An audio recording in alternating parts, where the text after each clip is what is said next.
Hey guys, tonight we drift into the shadowed alleys of Naples, where the scent of wood smoke and damp stone mixes with the echo of church bells and market shouts. It's the late 1940s, and in a small town called Ottaviano, a boy named Raffaele Cutolo is born into a world where hunger gnaws as fiercely as ambition. Picture cracked cobblestones, cramped kitchens, and the weary sighs of parents who work endlessly, yet never quite fill the table. This is where our journey begins, not in grandeur, but in scarcity. And you probably won't survive this era without some sharp wits, quick fists, or a willingness to bend the rules. So, before you get comfortable, take a moment to like the video and subscribe, but only if you genuinely enjoy what I do here. And if you're with me now, I'd love for you to post your location and your local time down in the comments. It's always fascinating to see where in the world these stories are being heard. Now, dim the lights, maybe turn on a fan for that soft background hum, and let's ease into tonight's journey together. Raffaele's story begins in a landscape still scarred by war. The Second World War has left its fingerprints everywhere. Shortages, broken buildings, and a generation of fathers who carry silence heavy in their eyes. In Ottaviano, nestled against the slopes of Mount Vesuvius, families live with both the fertile soil of the volcano and the fear of its unpredictable fury. Cutolo is one of several siblings, the kind of household where hand-me-downs are not an option, but a rule. Childhood games are often improvised. Stones become marbles, sticks become swords. Yet even here, whispers of crime are close at hand. The Camorra, centuries old, never sleeps, and in neighborhoods like this, it offers the illusion of control in a world otherwise dictated by chaos.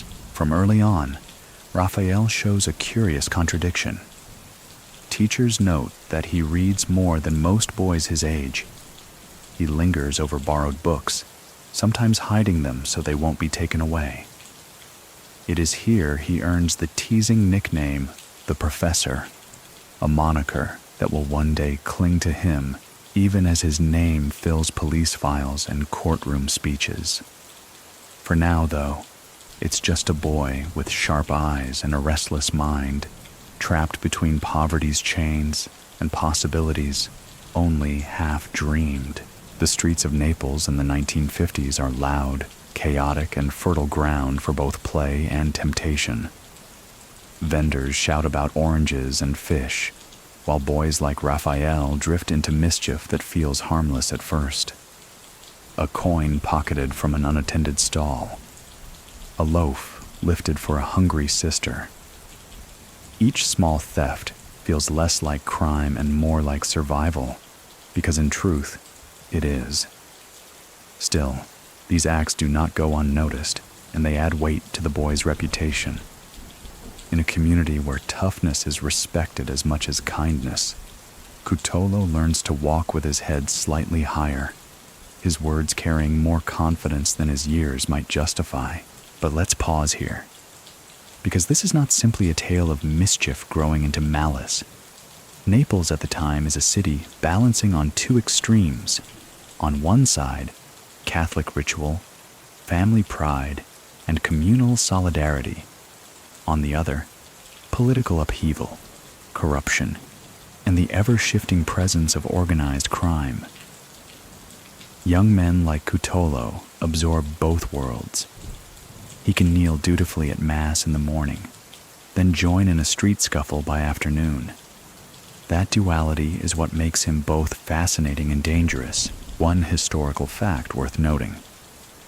By the 1950s, Italy was seeing rapid economic shifts known as the economic miracle, yet southern towns lagged behind.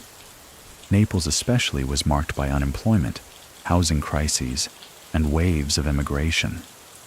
Families left in search of better prospects, but those who stayed, like the Cutolos, had to find ways to survive in a place where opportunity was scarce. It's in this soil that young Raphael's ambitions take root. He doesn't dream of factories or migration. He dreams of power. As adolescence sharpens into young adulthood, Raphael's quick mind and sharper tongue begin to stand out. Local boys follow his lead, not only because he can fight, but because he can talk. He can spin a story, convince a friend, or turn an insult into a rallying cry. Teachers may have called him a nuisance, yet even they saw the flicker of charisma that could either lift him toward a respectable future or drag him into darker waters. By now, you can already guess which side wins, and maybe this is where we should reflect. Do you remember the day he left with the first money? That single, clumsy theft is no longer just a childhood stunt. It's a pattern, a direction. The young man once teased as the professor now discovers he can use his intellect for something more commanding than just passing exams. He can use it to lead. He can use it to rule. The irony here is delicious in a way. A boy mocked for being studious will go on to rule criminals from inside a prison with books and oaths as much as blades and guns. And while many people still think that crime bosses are merely brutes with fists, Cutolo's earliest years remind us that sometimes it's the quiet reader in the corner who changes the entire game. So what do you think? Does a man's childhood really seal his fate? Or do the streets do the sealing for him? For now, Ottaviano holds its breath. A restless boy is growing into a restless man, and the world outside his front door is more than ready to test him. Naples wakes slowly, like a city stretching its arms after too little sleep. And in Ottaviano, the mornings begin with the clatter of mule hooves and the smell of bread rising from tiny family ovens. Raffaele Cutolo, no longer the skinny child tugging at his mother's apron, walks these streets as a young man whose nickname has already stuck. Everyone knows him as Il Professore. It's half joke, half warning, a reminder that he isn't just another face in the crowd. The label comes from a habit rare in his circle. He reads. While most of his peers linger in smoky billiard halls, Raphael lingers over dog-eared paperbacks. He has a taste for poetry and history, though the subjects vary depending on what he can borrow or buy cheaply from vendors in Naples. Even in an environment where survival matters more than schooling, his books are a kind of shield, a way of saying he belongs to more than the streets. But make no mistake, he doesn't live with his nose in a page all day. He also knows how to throw a punch, how to take one, and how to walk away still smiling. That combination, bookish yet bold, becomes his calling card. By the late 1950s, Italy's so-called economic miracle is reshaping the north of the country, where factories hum and wages grow. Down in Naples, though, things move differently. Poverty holds tight, unemployment festers, and opportunity often wears the mask of crime. For young men like Cutolo, the contrast is impossible to ignore. He sees photographs of Milan's bright streets in newspapers, while his own town suffers crumbling houses and little chance to rise beyond them. To read is to dream, but to act is to survive. The professor's reputation grows not through academic achievement, but through charisma. Local youths gather around him in cafes, listening as he explains why certain bosses fall and others rise, why loyalty matters more than muscle, why structure can outlast chaos. Imagine a teenager who talks like a lecturer yet grins like a street rogue, and you'll understand the peculiar magnetism of young Cutolo. His words give shape to thoughts that drift through every restless boy's head. What if we could be more than errand boys for the older Camorra? What if we could organize, plan, and rule, still, beneath the bravado, there is an earnest streak. Stories from those who knew him recall his affection for his mother, a woman worn by hardship but proud of her children. He brings her small gifts when he can, sometimes bought, sometimes less honestly acquired. He jokes with his sisters, argues with his brothers, and tries, always, to make his family see that he is destined for more than drudgery. Even in moments of tenderness, though, there is an edge. Cutolo wants respect, and if love doesn't grant it, fear will. One historical note grounds this stage of his life. Naples in these years is still grappling with the aftershocks of wartime devastation. Bombed districts remain unrepaired, black market dealings are rampant, and trust in institutions runs thin. Police patrols are viewed with suspicion, and politics often seems like another racket. For someone like Raffaele, the line between respectable and criminal looks less like a wall and more like a blurred chalk mark on a street that rain can wash away overnight. It is during this period that small infractions become habit. He doesn't just steal for necessity anymore. He steals because it proves he can. He flirts with danger, testing how far his wits and bravado will carry him. His friends cheer, his rivals frown, and the local authorities begin scribbling his name into notebooks. Each scrape with the law adds polish to his reputation among the young. Even if it frustrates his weary mother, there's a story, half legend, half memory, that one night, after a particularly reckless scuffle, Cutolo returned home with a torn shirt and a swollen lip.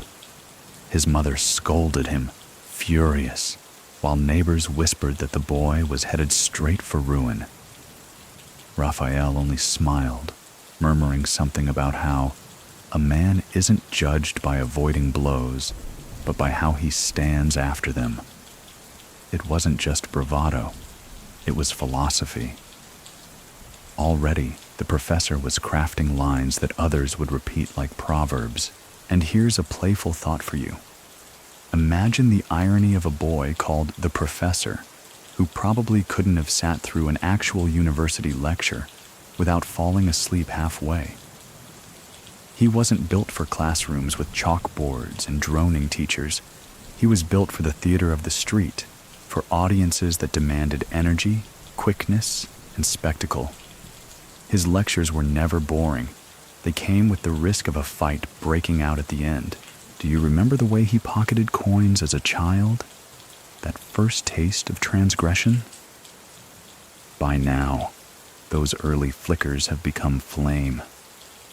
What once looked like mischief now carries the smell of destiny. He's no longer a boy imitating toughness. He is toughness, cloaked in intelligence, cloaked in charm. Many people still believe his intellectual streak made him different from other Camorra figures, but others argue it was precisely this mask of refinement that made him more dangerous. Which side do you lean toward? The romantic notion of a clever outlaw, or the harsher truth of a manipulator who knew how to dress crime in the costume of wisdom? For Ottaviano, the answer hardly mattered. What mattered was that a leader was rising, one who could quote poetry while plotting his next hustle, one who could comfort his mother in the evening and organize a street brawl by night, one who, in the years ahead, would make the entire prison system of Italy tremble with the reach of his power. But for now, he is just a young man with a nickname and a reputation, walking the tightrope between books and blades. Naples in the early 1960s hums with contradictions. Street vendors hawk roasted chestnuts while politicians argue in Parliament about rebuilding the South. The port bustles with ships carrying goods from across the Mediterranean, but in the alleyways, men whisper about debts, smuggling, and who controls which corner. For Raffaele Cutolo, still in his 20s, this is the backdrop. the living theater where his restless ambition grows sharper by the day. The city has always been a stage for power struggles. Centuries of Spanish rule, Bourbon monarchs, and fascist collapse have left scars that ordinary people cover with songs and stoicism. But beneath the laughter of Neapolitan markets lies an older current, the Camorra. It is not one single family like the Sicilian mafia, but a web of clans, shifting loyalties, and rivalries that spill out of taverns and prison courtyards alike. To grow up here is to breathe that tension with every lungful of air. Cutolo absorbs it all. He watches older Camorristi settle disputes with a word, a gesture, sometimes a blade. He notices how power flows not from brute force alone, but from perception, who people believe is strongest. This lesson will stay with him forever. Reputation is currency, and fear multiplies faster than cash. He begins testing his own presence, walking into bars with a confidence that suggests he owns the room. A few friends at his side amplify the image, and soon enough, locals treat him with the wary respect usually reserved for older men. Historically, the Italy of this era is torn between tradition and modernization. The Christian Democrats dominate politics, but communist rallies fill city squares. In Naples, unemployment drives many to seek work abroad. Germany, Switzerland, even America. Yet those who remain often fall into the orbit of the Camorra. Cutolo does not dream of leaving. He dreams of ruling right where he is. And unlike many petty criminals, he believes organization is the key. He begins telling his circle that scattered gangs are weak because they fight each other instead of pooling strength. Imagine a teenager lecturing in a smoky cafe like a professor in a leather jacket, and you'll understand why his nickname clings even tighter now. At home, family life remains complicated. His mother, who once scolded him for brawls, now sees her son stride with the authority of a man others defer to. She worries, of course. No mother prays for her son to rise in crime, but she also knows poverty leaves few honorable paths. His siblings play their roles in the household, but Raffaele is the one who seems destined to either lift them all up or drag them into ruin. It depends on the day which outcome feels closer. One story floats from this period. A market dispute where Cutolo defended a friend against older thugs demanding payment.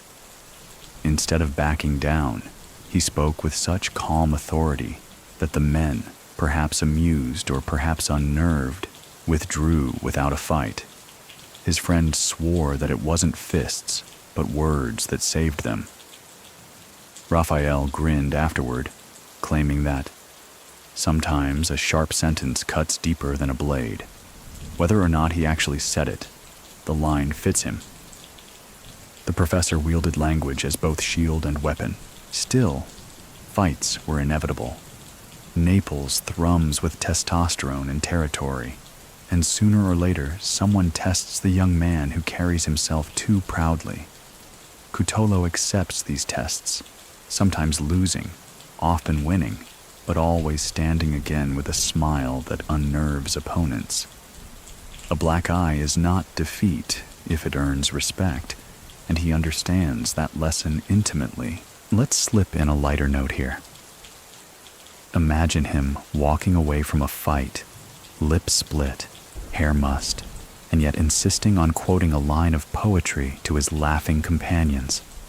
It's equal parts ridiculous and impressive, like watching someone recite Shakespeare after a bar brawl.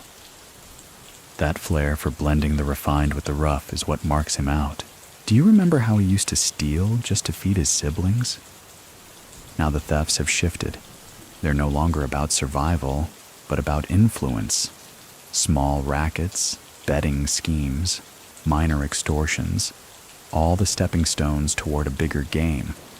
The boy who once borrowed books to escape poverty now borrows intimidation to command respect.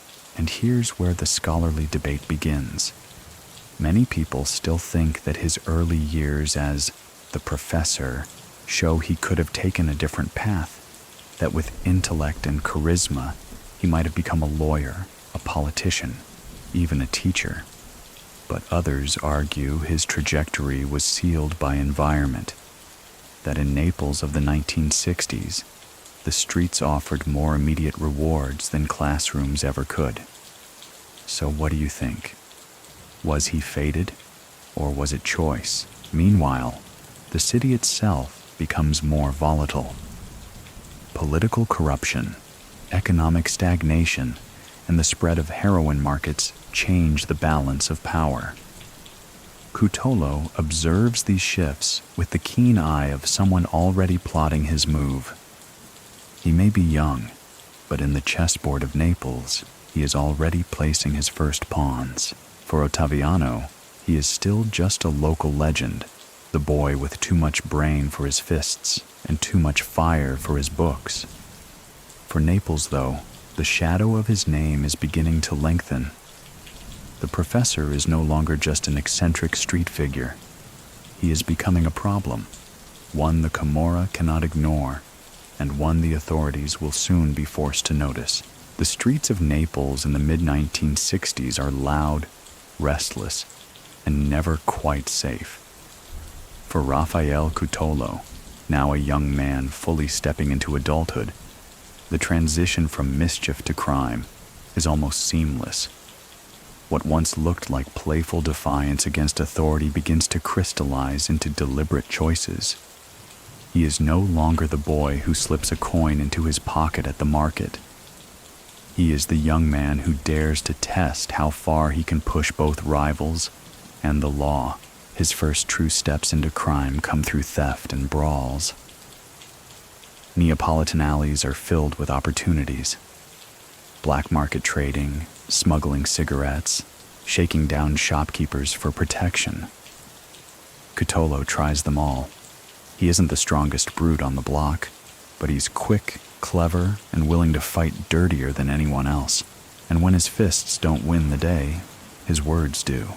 He has a knack for negotiation, even at 20. A shopkeeper terrified into paying protection, money is not only a victim, but a potential partner. Someone who might quietly tip him off about rival extortionists. Already, Cutolo sees the larger picture. Every act of intimidation can be turned into a network. One historical fact sharpens this portrait. By the late 1960s, the Camorra has re-emerged as a force in Naples after decades of scattered influence. The Sicilian mafia has established dominance in heroin trafficking, and Neapolitan gangs want their share. For a restless young man like Cutolo, the environment is fertile. Every street corner is contested, every family competing for scraps of influence. Where others see chaos, he sees possibility. Inevitably, the authorities catch up. His first arrest comes after a violent altercation outside a Naples bar. Accounts differ. Some say he stabbed a rival in self-defense, others that he provoked the fight. Either way, the police cart him off, and Cutolo spends his first nights in a cell. Prison, at this stage, might have broken another young man. For him, it is a revelation. The confined walls are classrooms, the older inmates unwilling professors. He listens, learns, memorizes. The boy nicknamed the Professor now studies crime itself as though it were a curriculum. His mother weeps, of course. Neighbors shake their heads, whispering that the young man has doomed himself. Yet among his peers, his reputation soars. Arrest is not a shame, it is a badge of honor. When he emerges, bruised but unbroken, he wears the confidence of someone who has seen the inside of a cell and returned stronger. Friends gather around him like disciples, eager for his stories. he begins to sense that leadership is not about sheer strength, but about projecting unshakable authority.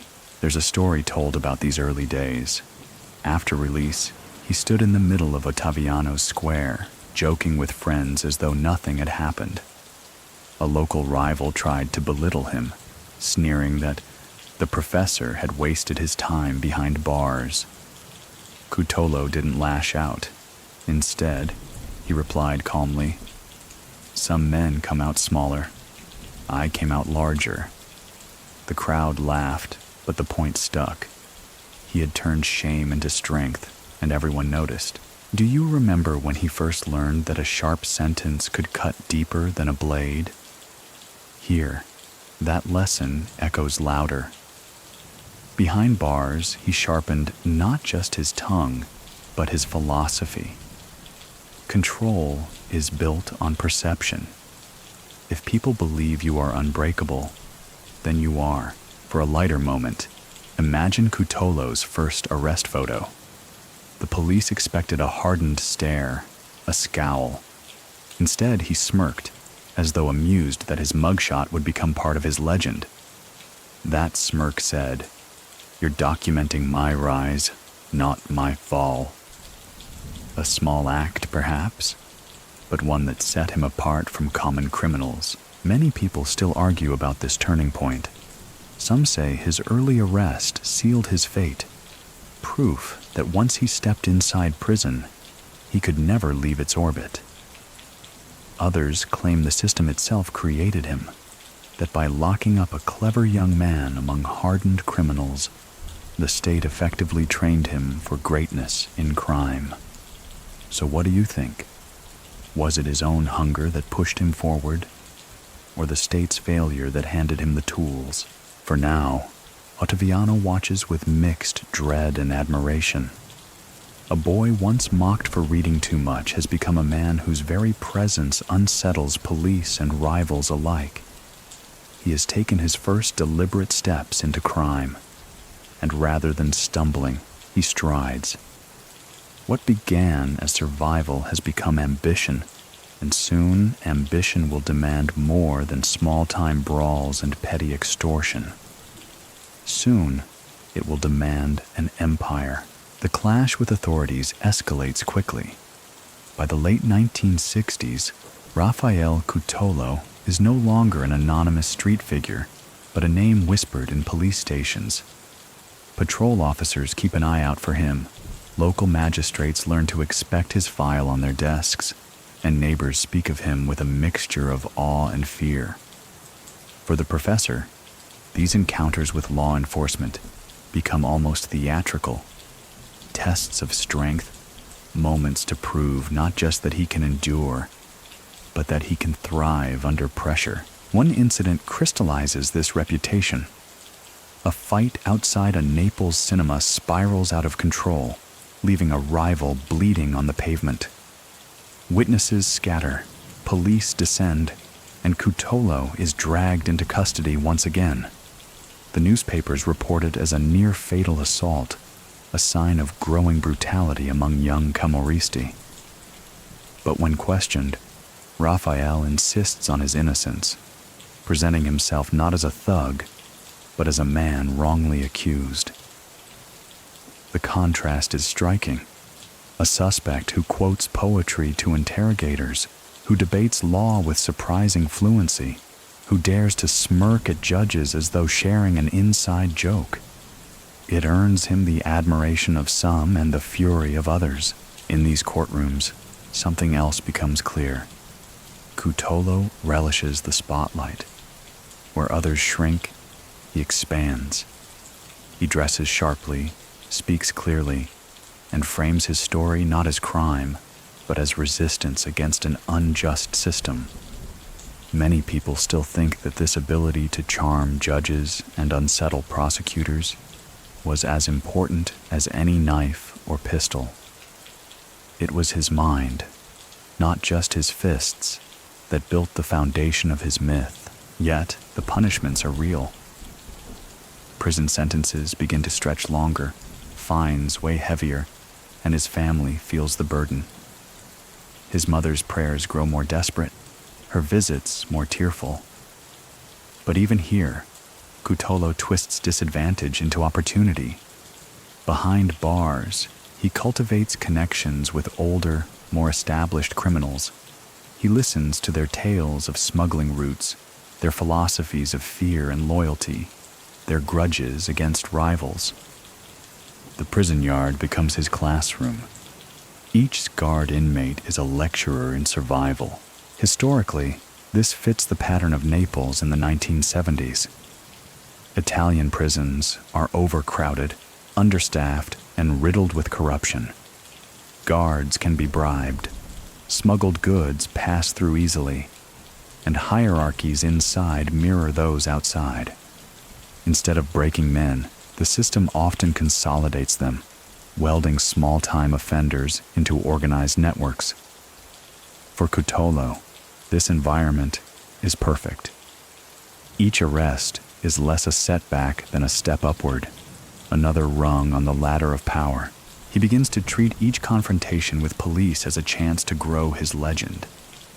Rumors spread of his cool defiance during interrogations, his eloquence in court, and his refusal to betray associates. For young men in Ottaviano and beyond, he becomes a symbol, someone who doesn't bow even when the state bears down.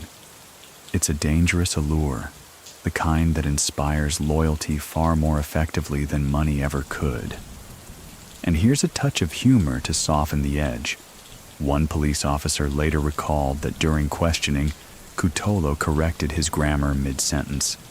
Imagine that, a suspect, in handcuffs, lecturing an officer on verb conjugations.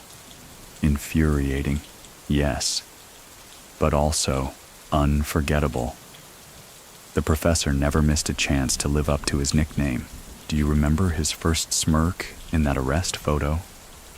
By now, that expression has become almost trademark. Each arrest adds another image to his growing portfolio of defiance. He looks less like a frightened young man and more like a politician caught in scandal. Calm, polished, unbothered. This consistency reinforces the legend. Cutolo is unbreakable, and the authorities can't tame him. Still, the reality is harsher. Nights in damp cells, weeks without sunlight, endless bureaucratic hearings.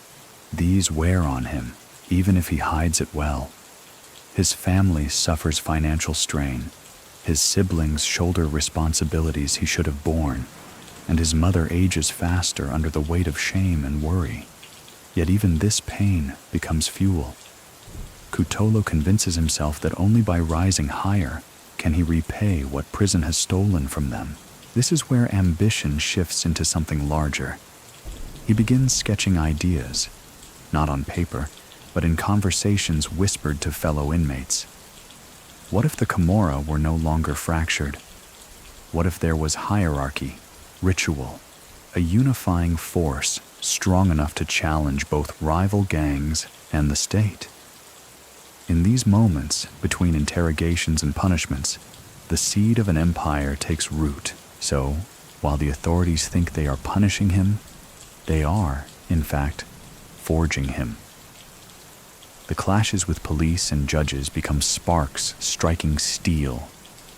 And soon, the boy who once picked pockets in Ottaviano will emerge as the architect of a syndicate, ruling from within the very prisons meant to contain him. By the early 1970s, Raffaele Cutolo's name carries a weight that reaches beyond Ottaviano's narrow streets. He is no longer simply the clever boy who read too much, or the stubborn young man who smirked in police custody.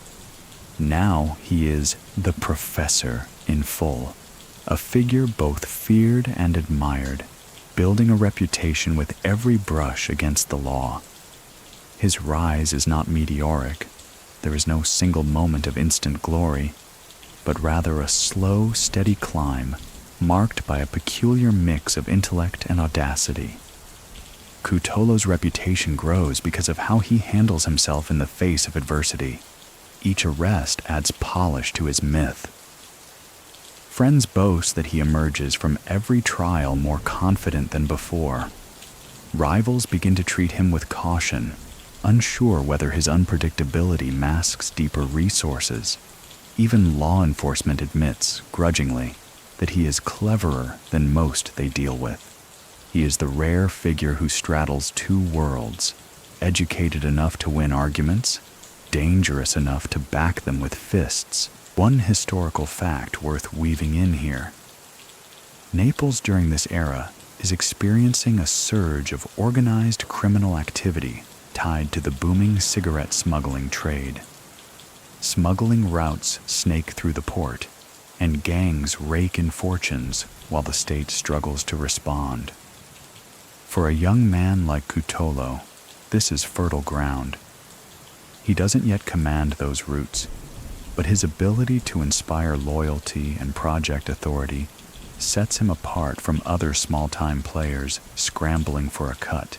His charisma is what pulls people in. Young men from poor neighborhoods gather around him not simply because he promises money, but because he offers identity. He speaks of loyalty, structure, even honor, values that sound out of place in backroom deals, yet strike chords with those tired of chaos. He convinces them that they are not mere criminals, but soldiers of a cause, participants in something greater. Some laugh at this grandiosity, but many believe it, and their belief becomes his greatest asset. Do you remember how he turned shame into strength after his first prison stint? That same pattern repeats. Where others see setbacks, he sees stages.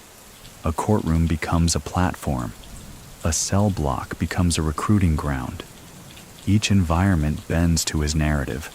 Soon, whispers circulate that Cutolo doesn't just survive prison. He thrives in it. Guards notice how inmates defer to him, how disputes quiet when he raises his voice. His influence begins to extend beyond his own circle. And here's a light image to hold on to. One story claims that during downtime in prison, Cutolo would challenge guards or fellow inmates to games of chess, all while reciting lines of Dante or Petrarch. Imagine the absurdity. A camarista in a dingy courtyard, cigarette in one hand, quoting poetry while moving pawns across a cracked board. Whether fully true or not, the tale captures the duality of his character, half intellectual, half outlaw, and entirely unforgettable. The authorities, of course, take note. His record is thickening, his trials multiplying, but convictions alone don't tell the full story. They see a man who exerts disproportionate influence, who transforms a cell block into a miniature kingdom. Some magistrates dismiss him as a braggart destined to flame out. Others sense a storm gathering. Among his peers, there is little doubt. The professor is not just another gangster. He is something new, something unsettling. Many people still think that his reputation was inflated at this stage, that the myth outpaced the man. Perhaps he was clever, but not yet powerful, ambitious, but not yet secure. Yet others argue that this was precisely the turning point, when he realized that myth itself was power, that by exaggerating his influence, he could make it real. So what do you think? Was he a genius strategist already, or simply a gifted storyteller bluffing his way upward? Family life remains complicated. His mother continues her quiet prayers. His sisters carry the weight of gossip in the market, and his siblings wrestle with the shame and pride of being tied to the professor. At home, he is still her son. On the street, he is a rising dawn. The tension between those two identities will never quite resolve, but for now, it fuels his determination. By the mid-1970s, his reputation is undeniable. Whether inflated or not, people believe in it, and that belief bends reality. Raffaele Cutolo, the boy once scolded for fighting in the alleys, is now a figure whose name travels from prison corridors to Naples taverns, from magistrates' files to whispered threats in back rooms. A reputation has risen, and reputations, as he knows well, are the first building blocks of empires. The vision takes shape slowly, like a sketch filling with ink until the outlines can no longer be ignored. By the mid-1970s, Raffaele Cutolo is done with being a clever street fighter or an eloquent prisoner. He wants something more durable, something that will outlast brawls, police raids, and fleeting notoriety. In the quiet of his cell, and in whispered conversations with loyal companions, he begins to articulate his dream, a new Camorra, unified under a single structure, disciplined where the old ways are chaotic. The Camorra had always been different from the Sicilian mafia. It was fragmented, clan-based, and fluid, often lacking the rigid hierarchy that Cosa Nostra used to dominate Sicily and extend its reach abroad. For centuries, Neapolitan gangs relied on fluid alliances and neighborhood muscle. To Cutolo, this was a weakness. He tells anyone who will listen that only unity can give them power equal to the Sicilians. What use is bravado if it melts at the first challenge? He imagines an organization bound by rituals, codes, and loyalty. Not just men with knives, but a system with laws of its own. One historical fact frames this ambition. The 1970s in Italy are a time of political turmoil. The years of lead bring terrorism from both far-left and far-right groups. The state struggles to maintain order, and organized crime takes advantage of the confusion. Sicily has its commission. Calabria's 'Ndrangheta is expanding with its blood family model. Naples, though rich with opportunity, is disorganized. Cutolo sees the gap and declares that he will be the man to fill it. In his cell, he sketches symbols of belonging. He imagines hand gestures, prayers, and oaths, things that elevate a street gang into something closer to a brotherhood. To his followers, he speaks with the cadence of a preacher. Loyalty is sacred, betrayal is unforgivable, and obedience is strength. For young inmates desperate for identity, his words resonate deeply. Where the state offers nothing but punishment, Cutolo offers purpose. Do you remember how he once claimed a sharp sentence could cut deeper than a blade? Now, his sentences cut whole philosophies into the minds of impressionable men. Soon, those words become actions. He organizes small groups inside prison to resolve disputes, collect debts, and manage contraband. Guards notice that the yard is calmer when Cutolo intervenes. Other inmates begin to treat him less as a fellow prisoner and more as a mediator, even a judge. It's here that his vision first shows real teeth. Imagine a row of men in shabby prison uniforms gathered in a corner cell, listening as the professor outlines a code of honor.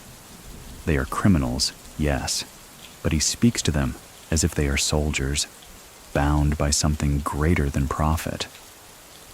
The atmosphere is part mafia council, part classroom. Some shake their heads at the audacity, others lean in, enthralled.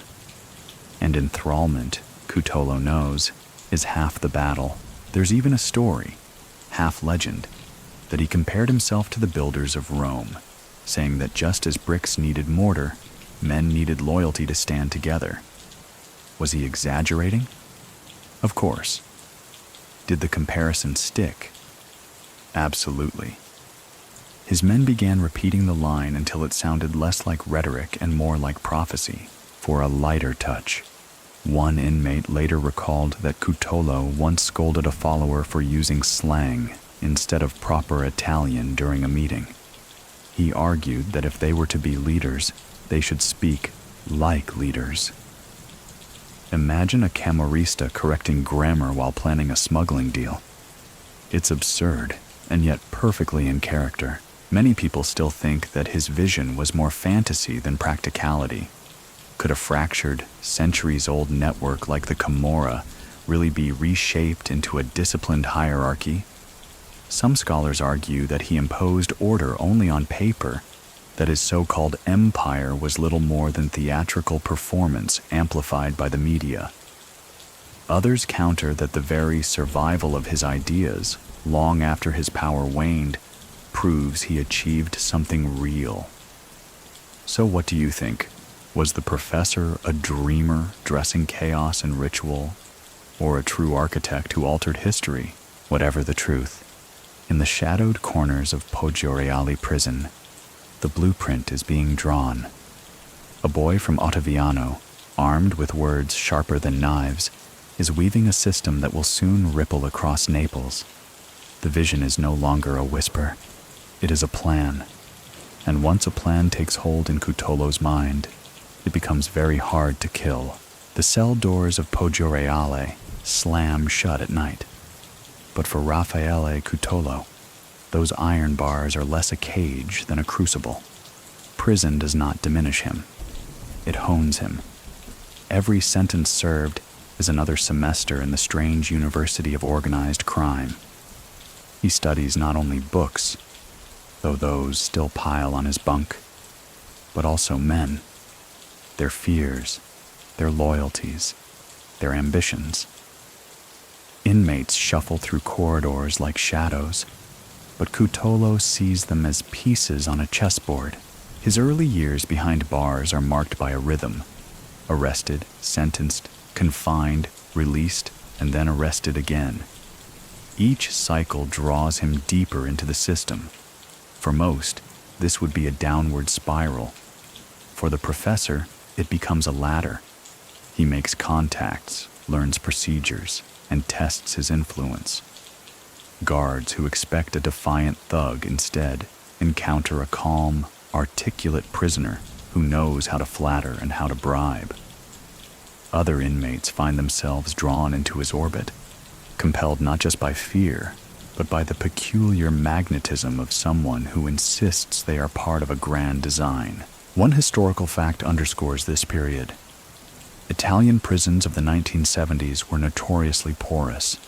Overcrowded and underfunded, they became hotbeds of illicit trade. Cigarettes, knives, even pistols found their way past corrupt guards. To Cutolo, the conditions were perfect. Where others wasted years, he built networks. Where others suffered monotony, he drafted hierarchies. Slowly, he turns his repeated confinements into the foundation of a new organization. It is here that he begins to recruit systematically. The young, the desperate, the ones with no family or future, all find solace in his words. He calls them brothers, insists their loyalty will give them strength the state denies. Rituals emerge, whispered prayers, symbolic gestures, coded phrases. A man who once stole bread now presides over ceremonies that mimic religion, elevating petty criminals into members of something larger. Do you remember how he first tested his leadership with street fights and smuggling? Now, those lessons are applied with chilling focus. He resolves disputes in prison yards, dividing spoils fairly enough to seem just, ruthlessly enough to command respect. When guards intervene, he smiles politely, insisting that he is only keeping peace. In truth, he is tightening control, transforming chaos into order, one cell block at a time. There's a story told about a particularly tense evening when rival groups nearly came to blows. Instead of letting violence erupt, Cutolo supposedly gathered the leaders in a corner and quoted Dante's Inferno about circles of betrayal. His message was clear. Unity was survival. Betrayal was damnation. The fight dissolved, and his reputation grew. Was it exactly Dante he quoted? Who knows? But the legend fits so well that even skeptics repeat it, for a touch of humor. One inmate later recalled that Cutolo once scolded a follower for playing cards sloppily, telling him, "If you can't bluff properly, how can you bluff a judge?" It was absurd, but it made the rounds, another tiny parable in the professor's growing mythology. Many people still think that this stage of his life shows his true genius, not in violent action, but in psychological mastery. Others argue that he merely exploited a broken system, that any charismatic man could have thrived under such conditions. Which seems more convincing to you, that he was a visionary shaping destiny, or simply the right man in the wrong place at the wrong time? In and out of cells, Cutolo's legend expands. Each release puts him back on the streets with new recruits. Each arrest returns him to the prison with greater authority. The cycle feeds itself, and soon the line between prison and freedom blurs. For him, both are territories to rule. By the time the decade turns, the professor is no longer just another prisoner. He is the nucleus of a movement that will soon give itself a name. The rattling of prison doors sounds less like confinement and more like opportunity. And behind those heavy walls, a new kind of Camorra is being born. By the late 1970s, the name Il Professore is passed quietly from cell to cell, from street corner to dimly lit tavern. The man behind the nickname is not simply enduring prison, he is converting it into a pulpit. Within those walls, Raffaele Cutolo begins to gather not just friends but disciples, men who look to him as both protector and prophet. Cutolo understands instinctively that charisma is a currency stronger than lyre. He walks the yards with calm steps, nodding to guards, speaking gently to inmates, never raising his voice unless he intends to. That control draws attention. Young men gravitate toward him, especially those with no clear allegiance. He offers them belonging, a word heavier than gold to the abandoned. For every handshake, every whispered vow, his circle tightens. The recruitment is subtle at first. A small gesture of solidarity during a fight, a loaf of bread shared, a word of comfort to a terrified new inmate. Each act is a seed. Soon, these seeds sprout into something larger. Young men speaking of Cutolo, not as a fellow prisoner but as a leader. He becomes the one who can settle disputes, the one who guarantees fairness, the one who promises a future when the gates finally open. One historical fact gives his methods a sharper edge. During this time, Italian prisons are flooded with youths arrested for petty crimes tied to poverty and unemployment. Many are barely out of adolescence, abandoned by families, forgotten by the state. They are malleable clay. Into this void steps Cutolo, shaping them with words that sound like sermons. He speaks of brotherhood, honor, and destiny, cloaking crime in the robes of meaning. Do you remember how he once turned shame into strength by smirking in a police photo? The same trick is now applied on a grander scale. Where others see prison as humiliation, he reframes it as initiation. To serve time under his influence is not disgrace. It is baptism. His recruits repeat his words until they sound like doctrine. There is a tale told by former inmates. One evening, when tensions rose between rival groups, Cutolo calmly asked them to sit. He drew a circle in chalk on the floor and said, "Inside this circle, there is no clan, no enemy, only brothers." The men, perhaps amused, perhaps moved, complied. Weeks later, those same men would swear loyalty to him. Whether the circle story is fact or embellishment hardly matters. It reveals how myth and reality blur around him. For a lighter image, Another inmate remembered that Cutolo insisted followers tuck in their shirts and sit upright during meetings. "Discipline begins with posture," he declared, as though preparing them for a university exam rather than a smuggling deal. Imagine a group of hardened petty criminals sitting stiffly like schoolboys under the gaze of a Camorra professor. Absurd, yes, but effective. Many people still think that this was the key to his rise. Not violence, not money, but the ability to make lost men feel chosen. Others argue he manipulated vulnerability with no genuine vision, offering purpose only to bind men closer to his will. So what do you think? Is it leadership if the followers are desperate? Or manipulation dressed in ritual? By now, his circle has grown beyond a few loyalists. Dozens look to him for guidance, and when disputes arise in the yard, guards often allow him to intervene, knowing his word can prevent bloodshed. What began as scattered gestures has solidified into a movement. His recruits no longer call themselves just prisoners. They whisper about being soldiers, bound not only to each other, but to him, and thus, behind the bars meant to confine him, Cutolo begins building the foundations of an army. Each man drawn into his orbit becomes a thread, and together, those threads are weaving a web strong enough to extend beyond prison walls. The professor is no longer just a charismatic inmate. He is a general training troops for a war that Naples has not yet seen. The dream of unity that once lived only in Raffaele Cutolo's mind now takes a name: the Nuova Camorra Organizzata. It is the mid to late 1970s, and within the stone walls of Poggioreale prison, the professor transforms words into structure. What began as whispered sermons and improvised rituals becomes a full-fledged organization, disciplined enough to rival even the Sicilian mafia. Cutolo presents the NCO not as a gang, but as a rebirth, a resurrection of the Camorra in purified form.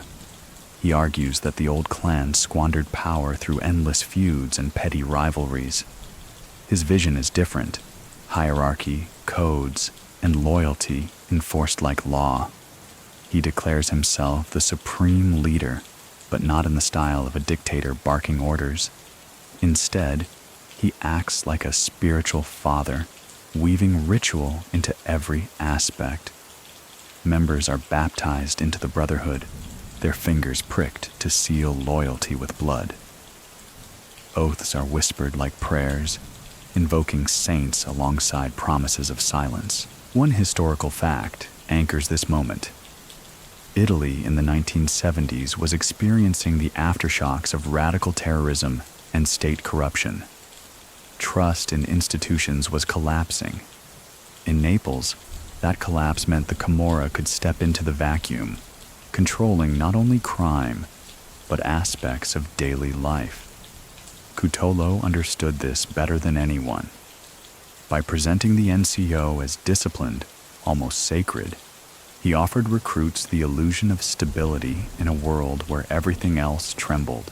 Inside prison, the NCO's presence is unmistakable. Guards notice that Cutolo's word carries more weight than their own orders. Inmates obey his commands as if he were both priest and general. He punishes betrayal swiftly, sometimes with violence, sometimes with exile from the group, a fate worse than death for men who rely on brotherhood. Discipline is rigid. Lateness to meetings, careless words, or disrespectful behavior all carry consequences. Do you remember the chalk circle he once drew to unite enemies? That philosophy now has ritual form. Meetings of the NCO are held with solemnity, members seated as though in a council, Cutolo presiding like a judge. Symbols are adopted, handshakes, gestures, coded language, that create identity distinct from other Camorra clans. To outsiders, it seems theatrical.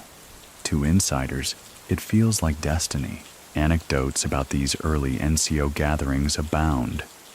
One tells of Cutolo interrupting a brawl in the yard by ordering both men to kneel and repeat an oath of loyalty. Another recalls him demanding that followers learn verses of poetry to recite before initiation as proof of discipline. The accuracy of these stories hardly matters. The myth is the point.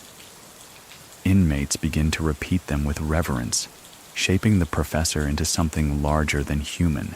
Here's a lighter detail. One guard remembered that Cutolo, ever theatrical, once scolded a recruit for mispronouncing Latin during an oath. He corrected the pronunciation with the seriousness of a school teacher, leaving the recruit red-faced while others laughed nervously. It was absurd, but it underscored a message. This was not mere crime. This was ceremony. Many people still think that the founding of the NCO marked a turning point not only for Naples, but for the entire history of organized crime in Italy. Scholars debate whether Cutolo truly created something new or simply wrapped old practices in ritual. Some argue that his genius was psychological, convincing men they belonged to something holy. Others dismiss it as empty theater, a cult of personality bound to collapse. So what do you think? Was the NCO a true evolution or a grand illusion dressed in liturgy? Regardless of scholarly quarrels, the effects are undeniable. The NCO spreads quickly, not just within Poggioreale, but to other prisons and onto the streets through released members. Young men return to Naples' neighborhoods, carrying rituals and oaths, spreading the professor's gospel like missionaries. Soon, shopkeepers, politicians, and rival bosses begin to hear the words Nuova Camorra Organizzata, and with them, the name of its architect. From the iron beds and echoing corridors of a Neapolitan prison, a new empire is born. And at its heart sits Raffaele Cutolo, the professor, who has proven that even behind bars, a man can shape the fate of a city. The Nuova Camorra Organizzata does not just exist as a name. It breathes, it beats, and it binds men together through ritual. Cutolo understands instinctively that power is fragile without symbols, so he wraps his organization in ceremony that elevates common thugs into self-styled knights of a secret order. Inside the prison's gray walls, he begins to draft a liturgy of loyalty, rituals that echo both religion and folklore, as if the NCO were less a gang and more a sacred brotherhood. Initiations are whispered about in hushed tones. A drop of blood pressed into a palm. A vow sworn not only to the brotherhood, but to God and the saints. Oaths of silence, oaths of loyalty, oaths that bind not just actions, but souls.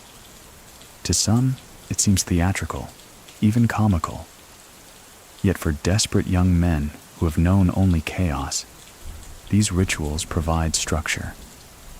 They offer identity where there was once only survival. One historical fact gives context. By this time, the Sicilian mafia already had its formal initiation rites, binding members with blood oaths and sacred symbols. Cutolo mirrors and adapts these practices, tailoring them to the Neapolitan spirit. He blends Catholic imagery with street slang, creating a hybrid ritual that feels authentic to his recruits. Where the state sees criminals, Cutolo teaches them to see themselves as soldiers, as chosen men in a divine struggle. Do you remember the way he once demanded posture and discipline from his recruits? That same obsession now extends to these rituals. Every gesture, every word must be precise. To Cutolo, sloppiness is not just disrespect. It is sacrilege. He scolds men who stumble over prayers, corrects phrasing with the severity of a teacher, and insists on solemnity. The result is both absurd and powerful. Hardened inmates behaving like novices in a seminary, trembling before the professor's gaze. Anecdotes from this era blur fact and myth. Some say that he required new members to memorize long passages of poetry, reciting them before their brothers as proof of discipline. Others insist he invented elaborate ceremonies involving candles and prayers to saints. Whether exaggerated or not, these stories circulate rapidly, and every retelling inflates his aura. The rituals do not just control behavior, they feed legend. For a lighter touch, one former follower recalled that during an initiation, Cutolo interrupted the solemn vow to scold a recruit for having dirty shoes. "If you can't polish your shoes," he snapped, "how can you polish your honor?" The room fell into nervous laughter, but the message was clear. Details mattered. Even in crime, presentation was everything. Many people still think that these rituals were what gave the NCO its durability. By cloaking crime in the garb of religion and order, Cutolo gave his men a sense of destiny. Others argue that it was empty theater, that the rituals were just stage props masking brutality. But perhaps the truth lies in between. Symbols may not create loyalty alone, yet without them, loyalty seldom lasts. So, what do you think? Was Cutolo a master manipulator of pageantry? Or did he truly believe in the sanctity of his codes? As the rituals deepen, so does his hold. Guards whisper about strange prayers muttered in the night. Judges hear testimony about ceremonies in which men pledged eternal obedience. Outside the walls, rumors trickle into Naples' neighborhoods. Mothers shudder, imagining their sons caught in something darker than mere delinquency. Shopkeepers wonder if the professor's shadow will stretch into their stalls. Politicians begin to realize that behind the prison gates, something organized, disciplined, and dangerous is stirring. The rituals are more than theater. They are glue, holding together a brotherhood that will soon expand beyond prison corridors and spill into the streets of Naples. And at the heart of every vow, every whispered prayer, every flicker of candlelight stands Raffaele Cutolo, the professor who has turned crime into creed. The rituals of the Nuova Camorra Organizzata soon bring Cutolo face to face with the old guard. Naples is a city where the Camorra is not new, but ancient, layered into centuries of neighborhood alliances and feuds. Older bosses, men who rose through violence and intimidation without the professor's ceremony, look at his innovations with suspicion. To them, he is an upstart, a bookish pretender dressing crime in fancy robes. They mutter in taverns and prison courtyards. Who does this boy think he is, creating saints and oaths out of thieves? Cutolo, however, understands the game better than most. He knows that tradition is both an anchor and a weapon. So he doesn't reject the old ways outright. He negotiates with them. He frames his NCO as the natural heir to the ancient Camorra, not its replacement. He reminds the elders that their ancestors once fought against Bourbon kings and foreign rulers, that the Camorra was always about survival of the Neapolitan people. His organization, he insists, is simply the modern form of that eternal struggle. One historical fact fits here. Throughout the 1970s, rival Camorra factions, loosely organized and often at war with each other, found themselves under increasing pressure from both the Sicilian mafia and the Italian state. Fragmentation was their greatest weakness. Cutolo seizes on this, arguing that his rituals are not empty gestures, but solutions, the framework for unity. Whether they believe him or not, the argument has weight. Do you remember how he once mediated disputes inside prison with words sharper than knives?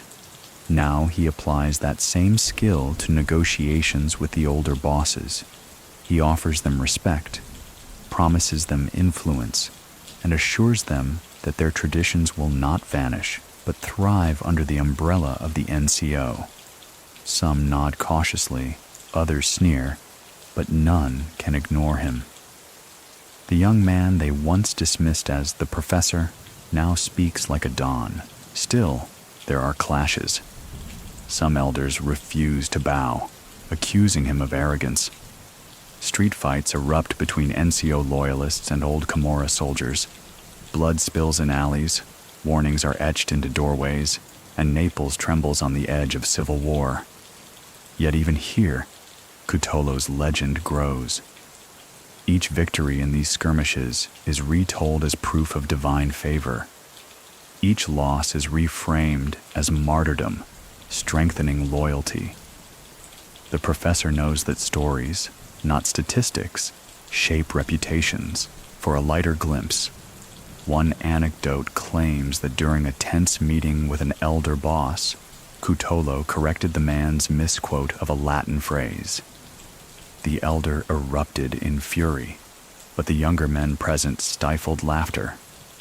To them, the correction showed confidence. To the old boss, it was an insult. Whether true or not, the story circulated widely, fueling the perception that the professor was fearless, even cheeky, when confronting tradition. Many people still think that this period defined the true battle for Naples. Innovation against tradition, ritual against brute force. Some scholars argue that Cutolo's victory was inevitable. His system offered structure in a chaotic world. Others claim it was temporary, a bubble of charisma that would burst once the elders regrouped. So what do you think? Was he reshaping history, or merely borrowing time until the old ways struck back? Whatever the answer, one truth is undeniable. The negotiations and clashes with the old Camorra elevated his profile. No longer was he just a charismatic prisoner. He was a challenger to Naples' deepest traditions. The elders might grumble, but the young listened. The rituals that once seemed laughable now carried power. And slowly, grudgingly, even the old guard began to realize that the professor's influence could not be dismissed. The stage is set for a new chapter. The NCO is no longer an idea confined to prison walls. It is a force colliding with history itself, carving its place between the weight of tradition and the hunger of modern ambition. Allies arrive in unexpected forms. By the late 1970s, Raffaele Cutolo's Nuova Camorra Organizzata is no longer just a prison-born brotherhood, but a phenomenon spilling into the streets of Naples. With that expansion comes attention from men who would never normally deal with Camorristi. Politicians looking for votes, businessmen seeking protection, and even state officials desperate for stability in turbulent times. The professor understands leverage. He knows that brute force will only carry him so far. What he needs is legitimacy, or at least the shadow of it. So he cultivates relationships beyond the yard. Through intermediaries, he extends offers, guaranteed votes in poor districts, favors in return for leniency, peace on the streets in exchange for contracts. To many, it sounds impossible. How can a man locked inside Poggio Reale prison influence elections? Yet Naples whispers a simple answer. Because Cutolo says so, and men outside obey. One historical fact frames this. In the late 1970s and early 1980s, Italian politics was riddled with corruption and fragile coalitions. Local bosses often delivered votes to parties in exchange for favors. Cutolo exploited this perfectly. His men, bound by ritual loyalty, could mobilize entire neighborhoods. For ambitious politicians, shaking hands with Il Professore, was distasteful but effective. Do you remember how he once turned humiliation into strength by smirking in court? Now he applies that same audacity in politics. Where others would cower from suspicion, he leans into it, allowing rumors of his influence to swell. He never has to appear in person. The myth of his reach is enough. Businessmen also enter the fold. Construction firms rebuilding after natural disasters, shop owners desperate to avoid extortion from rival gangs, even smugglers wanting protection, all begin to approach the NCO. For them, the professor's organization offers something the state cannot: efficiency. Pay the fee, follow the code, and enjoy security. Brutal, yes, but predictable. And in a city racked by chaos, predictability is priceless. Anecdotes surface of politicians slipping into prison under pretexts of official visits, only to emerge with suspiciously smooth local campaigns afterward. Others tell of envelopes passed between lawyers, carrying not legal arguments, but orders from the professor. Whether myth or fact, these stories spread, reinforcing the image of Cutolo as a man whose voice carries farther than walls. For a lighter moment, one story claims a nervous councilman once tried to impress Cutolo by quoting Dante. The professor listened politely, then corrected him on the line, leaving the poor politician red-faced, while inmates chuckled. It's absurd, yet believable. Cutolo never missed a chance to play the scholar, even in deals with men of power. Many people still think that these alliances marked the real danger of the NCO. Violence could be contained, but influence seeped everywhere. Some scholars argue that Cutolo built a parallel state inside Italy, one where loyalty and fear replaced laws. Others claim his political connections were exaggerated, that opportunistic politicians simply used his name. So, what do you think? Was he truly weaving himself into the fabric of Italian politics? Or was it smoke and mirrors magnified by rumor? Either way, the effect is the same. By binding businessmen and politicians into his orbit, Cutolo extends his empire beyond the streets. He is no longer just a prisoner with followers. He is a node in the power grid of Naples, invisible yet undeniable. The professor, once mocked for reading too much, is now writing his influence into the margins of Italy's political life. And so, with each handshake in shadow and each whispered promise through prison bars, his empire grows, not only in numbers, but in legitimacy. The line between state and syndicate blurs, and Cutolo sits at the center, smiling quietly, as if he knew all along that crime alone would never be enough. By the early 1980s, Poggioreale prison resembles less a state institution and more a royal court. At its center sits Raffaele Cutolo, the professor, who rules with the composure of a monarch in exile. Guards patrol the corridors, judges sign warrants, but inside those walls, his word carries farther than theirs. To inmates, he is not merely another prisoner. He is the throne itself, the axis around which life turns. Cutolo crafts this strange kingdom with care. He cultivates discipline among his men, ensuring disputes are settled swiftly and order prevails. Meals are shared as though communal rites.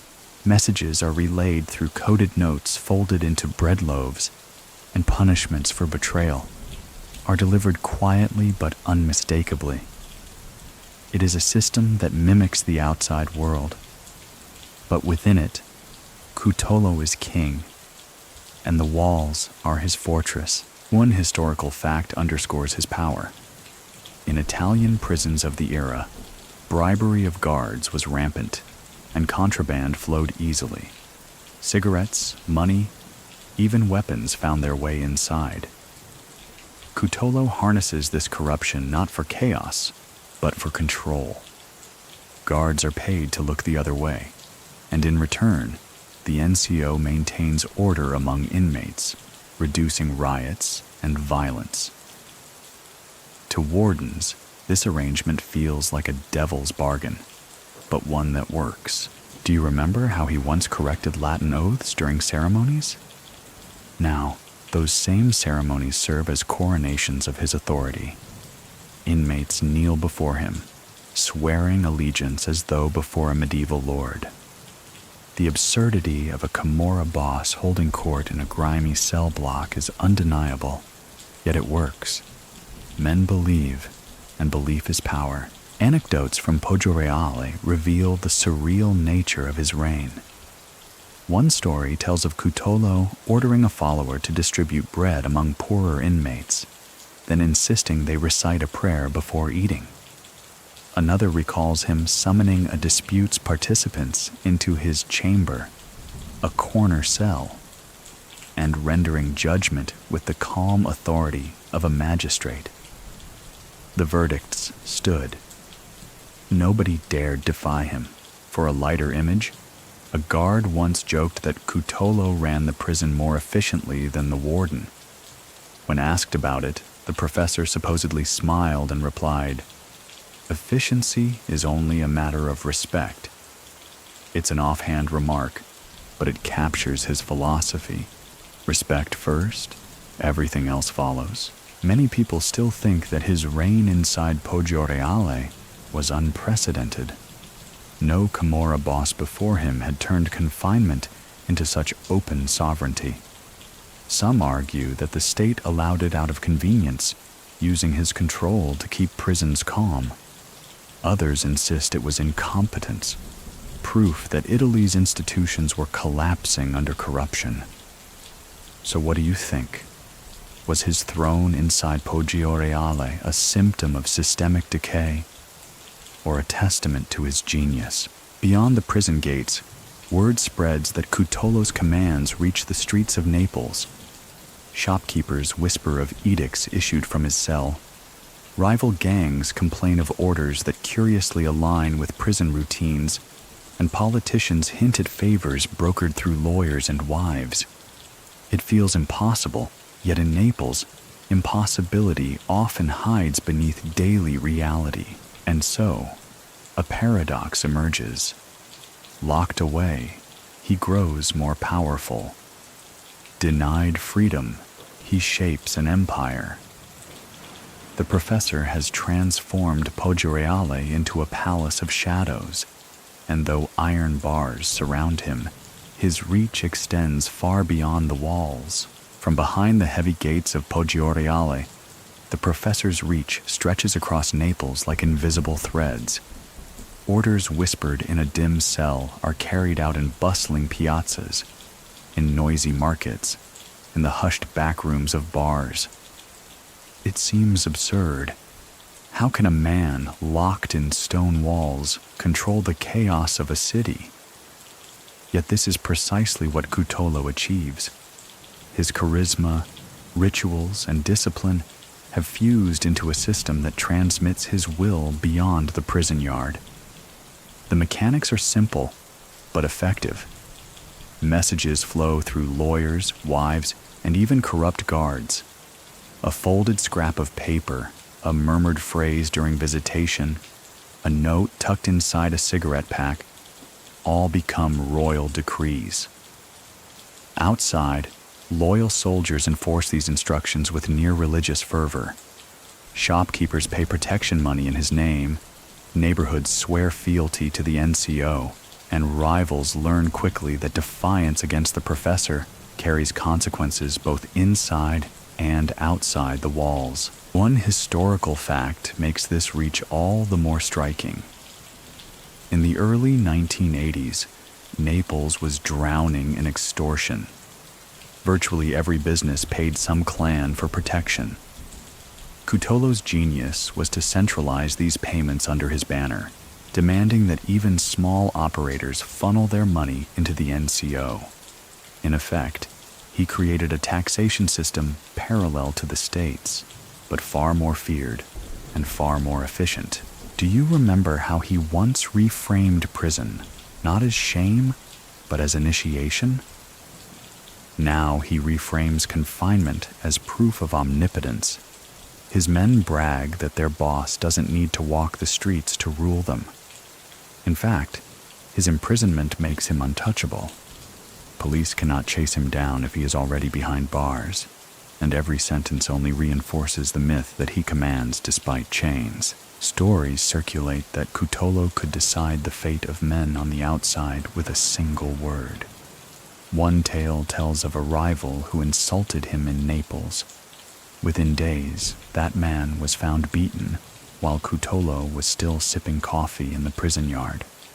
Another whispers of shopkeepers who resisted payment, only to discover that relatives behind bars suddenly faced harsh retribution. Whether true or exaggerated, these stories amplify his legend. For a lighter detail, a guard once noted that prisoners began referring to mail delivery as the professor's post office. Since so much correspondence, coded letters, notes, requests, flowed through Cutolo's network. Imagine that. An entire prison joking about their own warden being outranked by an inmate. It's absurd, yet it shows just how far his authority stretched. Many people still think that this external control was the height of his genius. Scholars debate whether he orchestrated it entirely or if loyal lieutenants embellished his commands, using his name to magnify their own actions. Either way, the myth became reality. Whether or not he ordered something, people believed he did. And belief is often stronger than fact. Families outside Naples began to feel his presence as well. Mothers warned their sons not to cross the NCO, while politicians whispered nervously about neighborhoods where his influence was absolute. Cutolo, the man in prison blues, was shaping the city like a puppeteer, pulling strings from the shadows. The paradox is complete. The bars, meant to silence him, amplify his voice instead. The stone, meant to confine him, becomes the pulpit of his sermons. The professor, with nothing but charisma, ritual, and will, turns prison into a palace, and the streets into his stage. Money, like water, finds its own channels, and under Cutolo's hand, those channels flow steadily toward Poggioreale. By the early 1980s, extortion and protection rackets, once the disorganized lifeblood of scattered Camorra clans, are now collected under the banner of the NCO. The professor may sit in a cell, but his influence turns Naples into a ledger. Every business transaction shadowed by a quiet tax owed to him. It begins with small shopkeepers, butchers, bakers, fruit vendors. At first, payments are hesitant, hidden in envelopes, slipped into hands with nervous glances. But soon it becomes routine, as natural as paying rent or utilities. For these merchants, refusing the NCO is not just risky, it is unthinkable. They know stories of what happens to those who resist: broken windows, torched stalls, or relatives suddenly unlucky inside prison. In time, even resistance vanishes. They pay not because they fear punishment, but because they accept the NCO as part of life. One historical fact sharpens this. During the late 1970s and early 1980s, the Camorra's revenue from extortion ballooned into millions, rivaling legitimate city budgets. Cutolo's NCO took a lion's share by centralizing and enforcing discipline. His system mimicked taxation, but offered no representation, only obedience. Where the state failed to provide stability, he provided it, albeit at a cost. Do you remember how he once demanded polished shoes and proper posture, insisting on discipline in every detail? That same obsession now shapes his financial empire. Collections are tallied meticulously. Debts are logged with precision. Enforcers are punished if they skim or delay. The professor doesn't tolerate sloppy bookkeeping. His empire is run as tightly as a classroom, every payment another lesson in obedience. Stories ripple through Naples about the money flow. One tale says a fisherman once refused to pay, claiming poverty. Days later, Cutolo ordered that his catch be bought in bulk and resold through NCO channels, effectively forcing him into partnership. Another whispers of a bar owner who delayed payment. The next morning, his cafe was mysteriously flooded. Pipes burst as if by accident. The message was clear. Cooperation was cheaper than defiance. For a lighter detail, some enforcers joked that Cutolo ran the Camorra Revenue Agency, with deadlines stricter than the government's tax office. The nickname stuck among inmates, half mockery, half admiration. Imagine hardened criminals groaning about tax season. But the collector isn't Rome. It's the professor behind prison walls. Many people still think that extortion was the backbone of the NCO, the true engine of its wealth. Scholars argue whether it was sustainable. Some claim it drained Naples like a parasite. Others insist it circulated money back into neighborhoods through patronage and employment. So what do you think? Was it exploitation, pure and simple? Or did the NCO act as a shadow government, redistributing resources in its own twisted way? Either way, the outcome is undeniable. Streams of lyre funnel through loyal lieutenants, climbing up to the professor's coffers. With money comes influence, bribes for guards, favors for politicians, gifts for allies. The very walls that confine him are greased with the wealth of Naples. And thus, behind iron doors, Raffaele Cutolo sits not in poverty, but in power, sustained by a river of extortion money that flows ceaselessly into his kingdom. For the merchants of Naples, he is not just a distant criminal. He is their landlord, their collector, their invisible partner in every transaction. And for the professor, each coin is another proof that bars cannot bind an empire. The lifeblood of Cutolo's Nuova Camorra Organizzata is not money alone. It is people. By the early 1980s, the professor has learned that Naples overflows with recruits waiting to be shaped. Young men wandering alleys without work, teenagers whose fathers are gone, boys raised on stories of honor, but offered no path to achieve it. Where the state fails them, the NCO swoops in, turning hopelessness into loyalty. Cutolo's recruitment of youth is deliberate. He does not just accept anyone, he frames it as a calling. To be chosen is to gain dignity. Initiations, oaths, and rituals make each boy feel he belongs to something larger. The professor speaks of honor and destiny, words that land heavily on ears accustomed only to hunger and rejection. For many, joining the NCO is the first time anyone has told them they matter. One historical fact highlights this. In Naples of the early 1980s, youth unemployment was staggering, often more than double the national average. Entire neighborhoods were filled with restless, jobless young men. For them, the Camorra was less temptation than inevitability. And Cutolo's NCO, with its structure and sense of identity, was especially magnetic. Do you remember how he once reframed prison as initiation, giving shame the aura of pride? Now he does the same with poverty. He tells recruits that their empty pockets are not failure, but proof they are ready for transformation. In his words, hunger becomes virtue, desperation becomes strength. It is manipulative, yes, but brilliant. Anecdotes abound.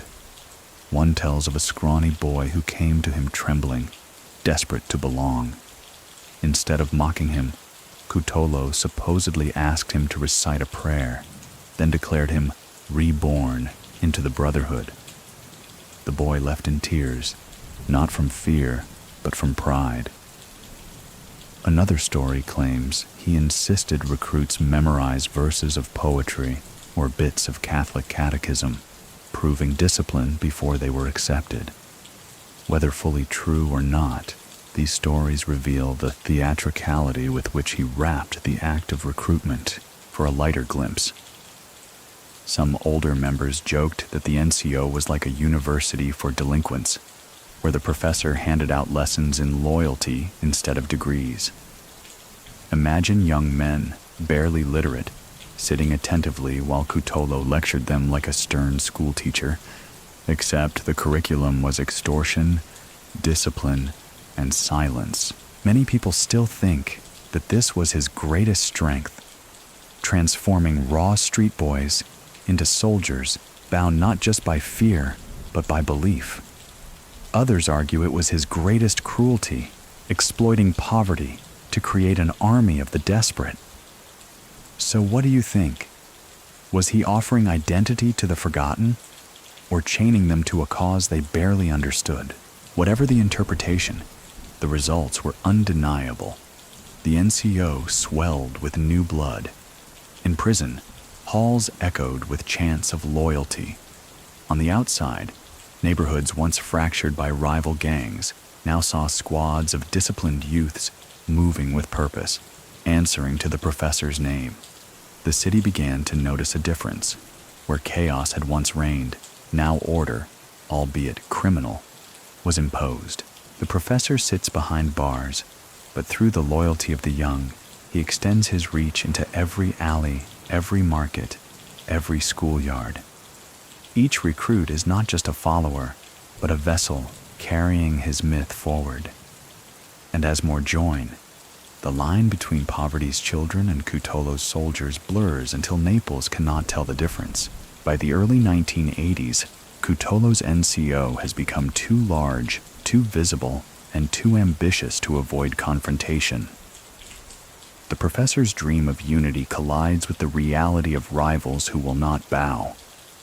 Arrayed against him stands the Nuova Familia, a coalition of traditional Camorra bosses determined to curb his rise. The alliance is loose, filled with old grudges and fragile trust, but united by one shared fear: that Cutolo's empire will swallow them all. War begins not with declarations, but with whispers and bullets. Drive-by shootings shatter the quiet of Neapolitan streets. Bodies appear in alleys, riddled with gunfire, their deaths signed with silence. Shopkeepers whisper nervously about who collects their money this week. Will it be the professor's men or the Nuova Familias? For ordinary citizens, it feels less like organized crime and more like a civil war fought in doorways and marketplaces. One historical fact anchors this. Between 1979 and 1983, the Camorra War claimed hundreds of lives, making Naples one of the most violent cities in Europe at the time. The NCO's bid for dominance forced the city into years of bloodshed. Newspapers described it as a battlefield, and the government scrambled to contain a war that seemed endless. Do you remember how Cutolo once united inmates by drawing a circle and calling them brothers? That unity now faces its test. Outside the prison walls, the NCO's soldiers clash with the coalition of rival clans. Cutolo cannot be present in the streets, yet his words guide the battles. From Poggio Reale, he issues commands that ripple outward: who to strike, who to spare, when to press forward. His followers obey with near religious devotion, convinced they are enacting his will. Stories circulate of his orders being carried on scraps of paper smuggled through lawyers or lovers, each note capable of deciding life or death. One tale claims he dictated a hit list while calmly playing cards, as though discussing nothing more serious than a game. Another insists he once halted an attack because the date clashed with a saint's feast day. Ritual mattered, even in war. For a lighter touch, some inmates joked grimly that Naples is the professor's chessboard, and they were merely pawns moving outside while he sat comfortably in his cell. It was gallows humor, but it captured the truth. Cutolo played strategy while others bled. Many people still think that the NCO's war with the Nuova Familia was inevitable. Some argue it was the natural result of his rapid rise. Others claim he overreached, that his hunger for dominance blinded him to the strength of united rivals. So what do you think? Was this war destiny written by ambition or a mistake born of arrogance? The toll is brutal. Families mourn, businesses collapse, entire neighborhoods live under curfew imposed not by the state, but by the threat of crossfire. Naples becomes a city on edge, where every knock at the door could signal allegiance demanded, payment collected, or death delivered. And still, from behind iron bars, Cutolo holds command. The war cements his legend. To supporters, he is a messianic leader fighting for a new order. To enemies, he is a tyrant cloaked in ritual. To the city, he is both. An unseen hand pulling Naples into years of fear and blood. As the war between the NCO and the Nuova Familia rages, prisons themselves become command centers. For Raffaele Cutolo, confinement has always been a stage, but now it transforms into the beating heart of strategy. Poggioreale is no longer just a place of punishment. It is the headquarters of a vast criminal network. Guards whisper that the professor's cell feels more like an office than a cage, with papers, visitors, and endless messages moving in and out. The mechanics of his control are astonishing. Trusted intermediaries act as couriers, carrying orders on scraps of paper hidden in books, in clothing, even inside food parcels. Lawyers, some willing, some pressured, serve as conduits, smuggling instructions under the guise of legal correspondence. Wives and sisters ferry coded notes during visits, their words rehearsed to disguise lethal commands as casual gossip. To outsiders, these may seem fragile threads, but in Cutolo's hands, they weave a web strong enough to stretch from his cell to every corner of Naples. One historical fact highlights this. Italian authorities later admitted that Cutolo's reach from inside Poggioreale was unprecedented. Investigations revealed how bribes, threats, and sheer charisma turned prison into a parallel state. Guards, knowingly or not, facilitated communications. Politicians hesitated to intervene, fearing the chaos that might erupt if his influence were cut. The paradox was brutal. Locking him away concentrated his power rather than diminishing it. Do you remember how he once lectured followers about posture and discipline? That same rigidity now applies to his prison kingdom. Meetings with emissaries are conducted with solemn formality. Disputes among inmates are judged with fairness, at least fairness as he defines it. The professor knows that credibility matters as much as fear. If he appears consistent, men will trust his word, even when blood is demanded. Stories abound of his reign inside. One tells of a guard overhearing an inmate say he needed permission from Cutolo before resolving a personal quarrel. Another recounts how visiting lawyers, supposedly there for legal matters, were treated by other prisoners as envoys to a sovereign ruler. These anecdotes, whether embellished or not, reveal the strange reality. A state within a state, operating from behind bars.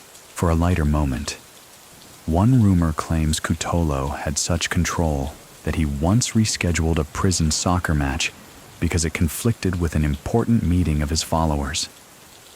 The guards allowed it, amused or perhaps intimidated. Imagine hardened criminals grumbling about having to wait for their game because the professor has business. It sounds absurd, but in the atmosphere of Poggio Reale, it was perfectly believable. Many people still think that this period represents the height of his mastery. Some scholars argue that the professor turned weakness into invincibility, proving that walls and bars mean nothing if minds and loyalty are one. Others claim it exposed the rot of Italian institutions, showing how corruption allowed one man to rule unchecked. So what do you think?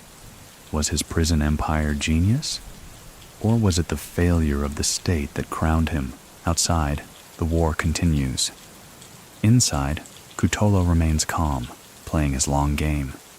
The NCO's finances flow steadily, its recruits swell, and its enemies bleed. And all of it, every extortion, every attack, every whispered deal, is orchestrated from a dimly lit cell where the professor, seated like a monarch, rules without ever stepping onto the streets he commands. Italy in the early 1980s is a country staggering under multiple storms. Political terrorism still casts shadows from the years of lead. Corruption seeps through parliament, and the mafia wars in Sicily draw headlines with their brutality. In Naples, however, it is Raffaele Cutolo who dominates whispers, for his influence now stretches beyond crime into the foggy realm of politics. The professor, seated in his cell, becomes a figure courted not only by criminals, but by men in suits who should have been his enemies. The stories of his political shadow are many. Some politicians, desperate for control of poor districts, reach out to him through intermediaries, knowing his soldiers can deliver votes as reliably as fists. Others seek peace in neighborhoods where the state has lost authority. Cutolo, ever the strategist, frames these relationships not as corruption, but as necessity. Better a pact with me, he suggests, than chaos without me. And for many officials, the choice is pragmatic, if not moral. One historical fact deepens this picture. During Italy's crisis years, the overlap between organized crime and politics was undeniable. From Sicily to Calabria, mafiosi delivered votes and money to parties in exchange for contracts, leniency, or silence. Naples was no different. Cutolo's NCO, with its disciplined army of followers, became a tempting partner for those seeking power. Do you remember how he once corrected a councilman who tried to impress him with Dante? That anecdote captures the absurd truth. Politicians sought approval from a man behind bars, and he relished the chance to remind them of his superiority. His cell became a confessional, where mayors and councilors entered nervously and left indebted. Whispers even tie him to broader national events. There are claims, still debated, that during moments of political instability, emissaries of the state turned to Cutolo to secure favors, like ransoms or hostage negotiations. Whether all true or not, these rumors magnify his myth. The professor, as a shadow prime minister, consulted in crises as though he alone could restore order. For a lighter detail, one prison anecdote claims that during a lawyer's visit, Cutolo politely asked about a municipal budget debate in Naples, then chuckled that he could manage the city better from his cell.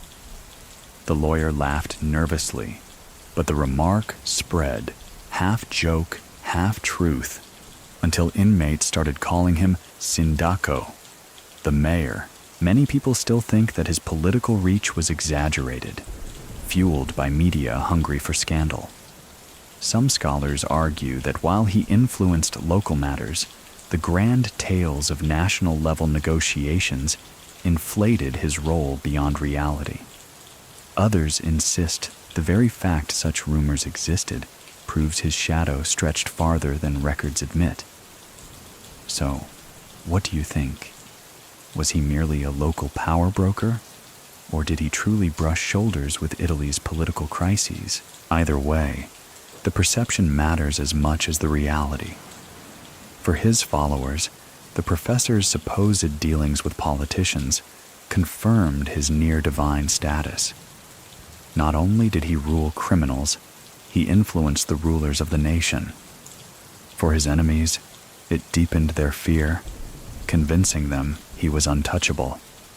And for ordinary Neapolitans, it blurred the line between government and gang, leaving them to wonder who really governed their lives.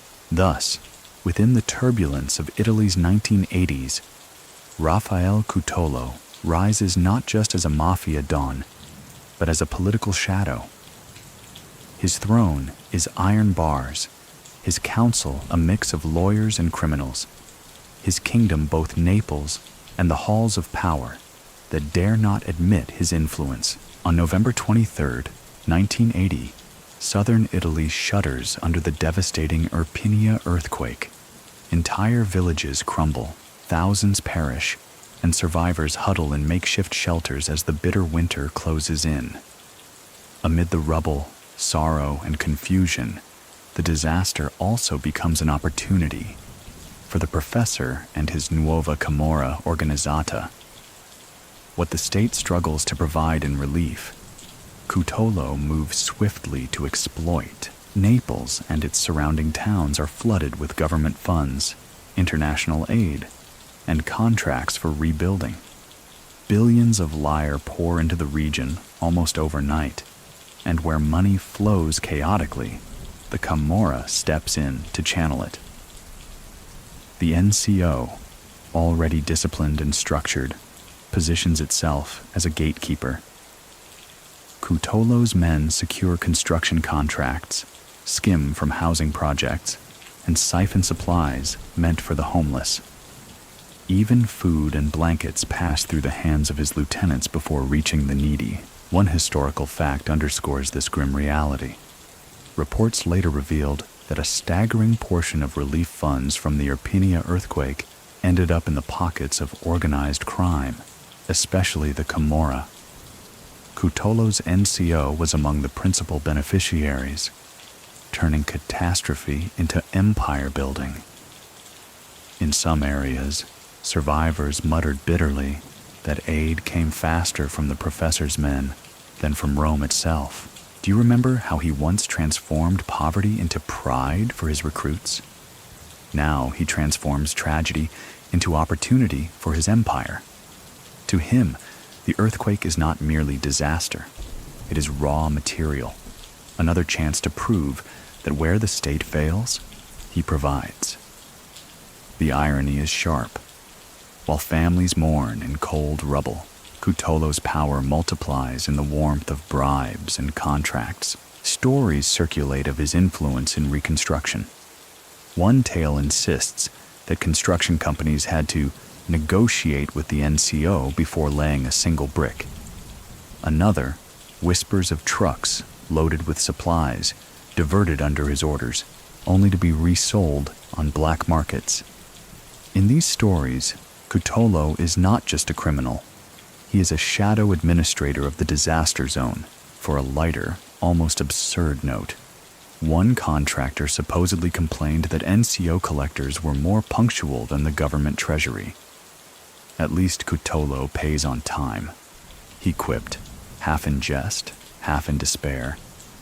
Imagine the irony, mafiosi providing more efficiency than bureaucrats. Many people still think that the Irpinia disaster cemented the NCO's power.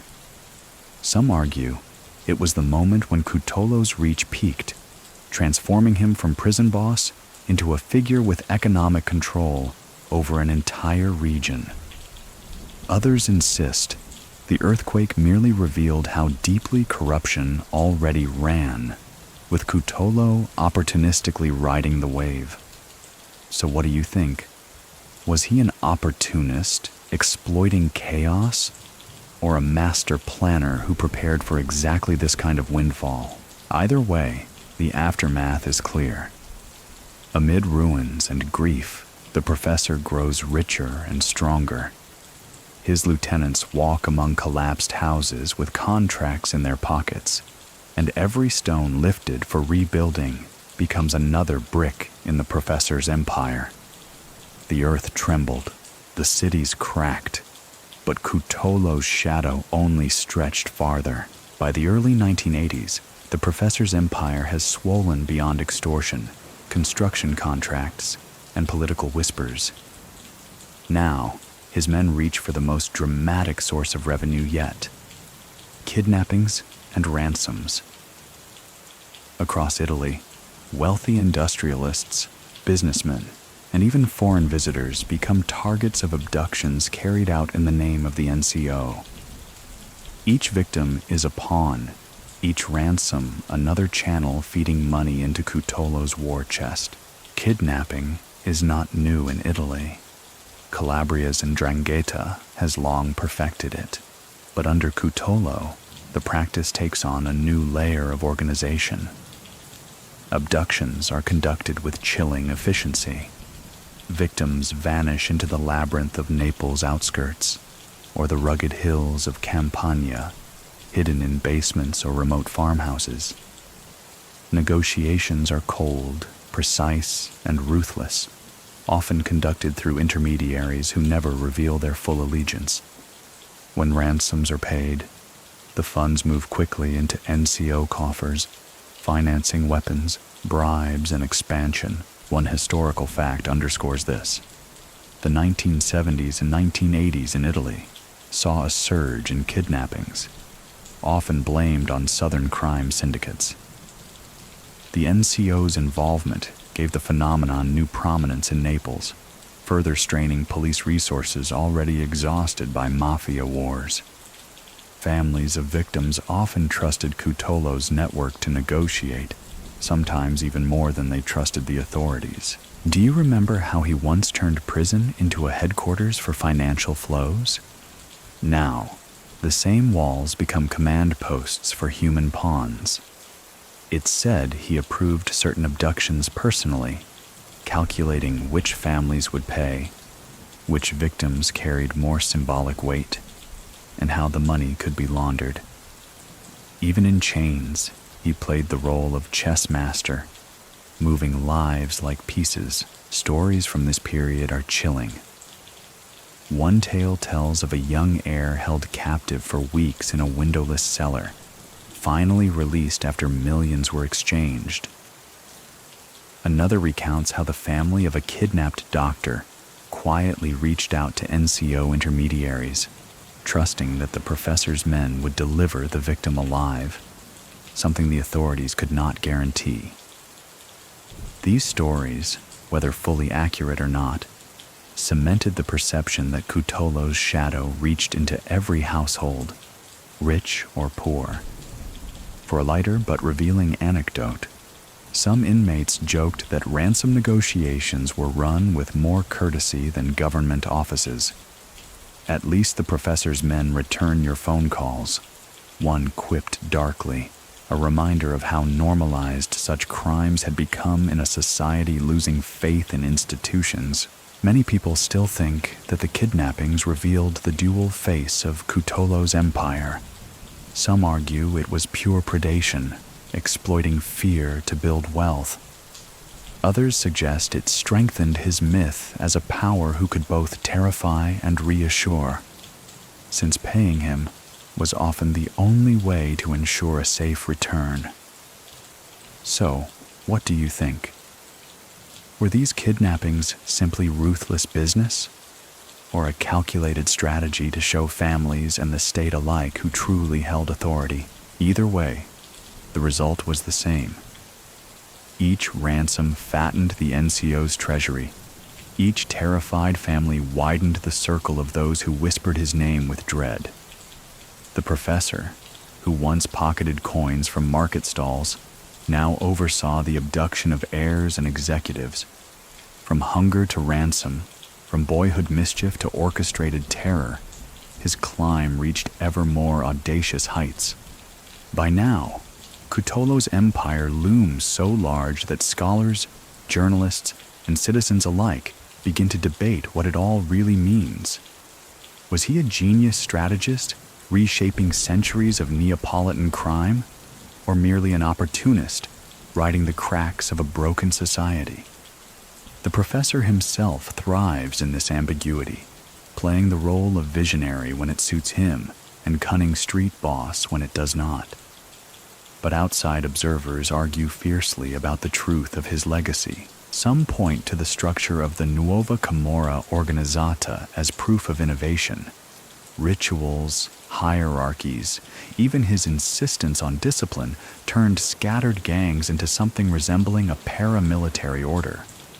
For them, Cutolo was not just a don, but a reformer, the man who dragged the Camorra out of chaos and into modernity. They see his prison reign as a feat of genius, proof that charisma and intellect can wield greater power than guns alone. Others scoff. They argue that behind the pageantry lay only greed, that his ceremonies were smoke and mirrors designed to manipulate the poor and the desperate. To them, Cutolo was no visionary, just another gangster who wrapped brutality in poetry. They point out that his empire relied on fear, extortion, and bloodshed like all those before him, that his supposed innovations were little more than borrowed theatrics from Sicily and Calabria. One historical fact gives weight to the debate. Italian courts and prosecutors in the 1980s were split on how to treat him. Some believed the NCO was a uniquely dangerous experiment in criminal organization, while others dismissed it as a cult doomed to implode under pressure. This division mirrored public opinion. Was the professor a mastermind or a mirage? Do you remember how we saw him turn shame into strength, poverty into pride, confinement into command? Each of those reinventions suggests brilliance, yet each could also be read as manipulation, tricks designed to bind the vulnerable closer. Many people still think that his greatest skill was not building an empire, but convincing others that he had built one. So what do you think? Was Cutolo a builder of institutions, or simply a performer whose act grew too large to ignore? Stories swirl on both sides.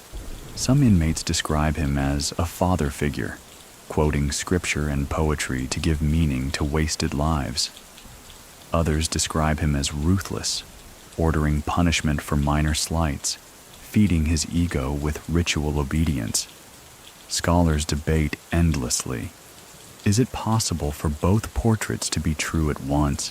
For a lighter note, one journalist once quipped that Cutolo majored in theater, minored in extortion, a joke that spread because it captured the strange blend of gravitas and absurdity surrounding him. Imagine a don who lectured about Virgil one moment and ordered a shakedown the next. It sounded like farce, but it was real. The debates will never settle. Perhaps they cannot, because the professor's legend was crafted precisely to resist definition.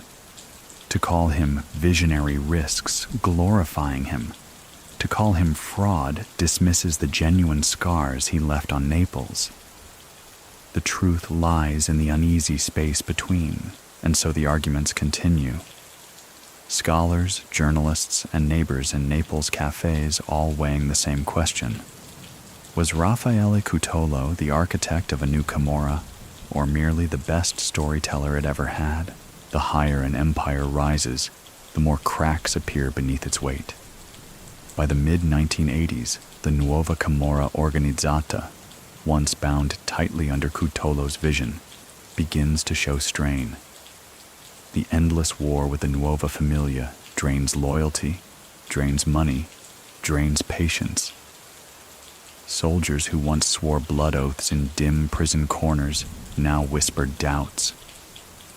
And worse for the professor, betrayal seeps from the very circle he built. At first, the defections are quiet. A lieutenant ignores an order, a collector keeps more than his share, a recruit hesitates before swearing loyalty. Cutolo senses it immediately. He knows charisma alone cannot hold an army forever. Hunger and fear shift allegiances faster than poetry can bind them. The professor, who once sat like a king in Poggio Reale, now finds that his throne is surrounded not just by disciples, but by ambitious men dreaming of crowns of their own. One historical fact illuminates this moment. Italian prosecutors in the mid-1980s noted that the NCO was beginning to fracture under the pressure of arrests, trials, and mounting casualties. Entire factions peeled away, some cutting deals with the state, others aligning with the Nuova Familia to save themselves. The unity that Cutolo so proudly proclaimed was unraveling. Do you remember how he once scolded followers for sloppy discipline, insisting that order was sacred? That creed now comes back to haunt him, for disloyalty is the one sin he cannot forgive. Tales emerge of suspected traitors punished brutally, sometimes inside prison, sometimes on the streets. Yet the more he punishes, the more fear grows. And fear, without faith, produces deserters rather than loyalists. Stories from this period blur fact and rumor. One tells of a lieutenant who pocketed ransom money and tried to flee Naples.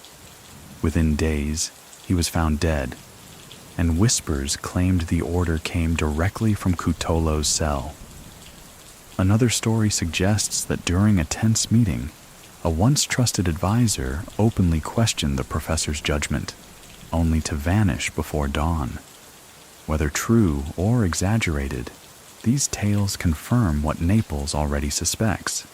The NCO is devouring itself. For a lighter, almost absurd note, a prison anecdote claims that during this turbulent time, Cutolo still insisted on holding lectures for his men, demanding they recite verses of poetry, while the war outside claimed dozens of lives. Some inmates shook their heads at the absurdity. While blood spilled in the streets, the professor still cared about posture and diction. Many people still think that betrayal was inevitable. Some argue that no organization bound by charisma alone can survive the grind of war and money. Others claim Cutolo's mistake was believing too deeply in his myth, failing to see that ambition would corrode the loyalty he so carefully nurtured. So what do you think? Did betrayal prove his limits as a leader, or simply the limits of human loyalty under relentless pressure? Either way, the cracks widen. The once united brotherhood now splinters into factions. Rivals gain ground, allies drift away, and whispers of treachery echo even inside the prison where he once ruled unquestioned. The professor, who built an empire on loyalty and ritual, must now confront the one force even he cannot fully control: the hunger of men to carve out thrones of their own. By the mid-1980s, the arc of Raffaele Cutolo's empire reaches its peak. From a boy in Ottaviano stealing coins to a man behind iron doors commanding armies, his climb has been improbable, theatrical, and terrifying. The Nuova Camorra Organizzata now stretches across Naples like a shadow. Its rituals bind thousands, its extortion racks pull steady rivers of lyre, and its reputation sends shivers from alleyway markets to parliamentary halls in Rome.